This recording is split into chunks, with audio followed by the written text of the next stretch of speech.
Now, the linking part. So we haven't quite linked yet. We need to click on Database Tools, go to Relationships, and make sure this Add Tables bar appears. We're going to add our product details and our supplier details. Now, at this point, we haven't actually saved the other two tables. I might just close this to prompt me to save. And you'll notice that once I've done that, it's actually saved the fact that I created supplier ID or set supplier ID as a primary key. I'll just close this one too. We don't need this one anymore. So once we have this in place, we're going to click and drag supplier ID to supplier ID on the product side. And we have to make sure that we enforce referential integrity. Now, this is pretty important because what that means is if there are any errors or references made in the primary table, for instance, perhaps the primary key field is not unique. Maybe there's been an error in data entry and they've entered the same key field. Then that will ensure that the data is accurate and there'll be an error that will pop up. The relationship type, as you can see, is set to one-to-many.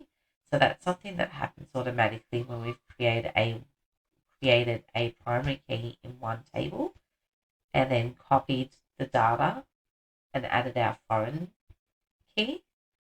So I'm just going to click create, and what you should see now is this one-to-many link. And that needs to be there to indicate that the link has been made with a one-to-many relationship. If we've done this correctly, this is what will happen. Now that we've linked our table, we're going to test that the data is actually working. So again, we're going to go to create. This time we're going to create a query. So query is a search which will display a set of results, and hopefully if we've done this correctly, it'll display results from both tables. So let's go to query design. And we are going to select product details and supplier details.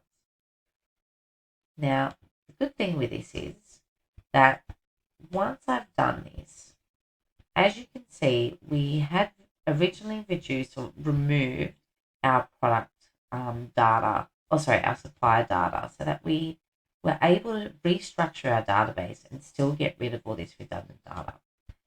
I'm now going to perform a search and I'm going to grab my product from the product table and I want to see who supplies what. So I'm going to grab name, address, suburb, postcode and phone.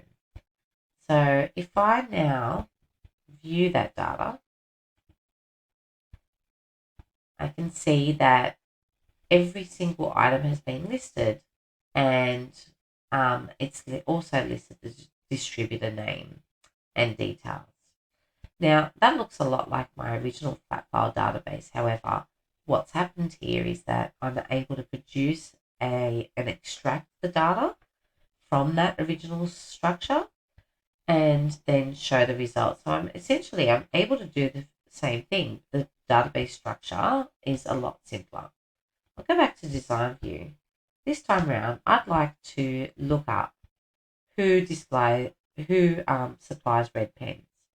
So under description, I'm going to type red pens and enter. Now, one thing I will say is in the criteria, if I run this, it'll actually give me exactly who displays red pens, who distributes red pens. If I go back and instead of typing red, I might actually start with R and an asterisk, which indicates anything after. It's a wildcard. So I press enter, and this word like R, which generally means that now we've also displayed red pens and rulers.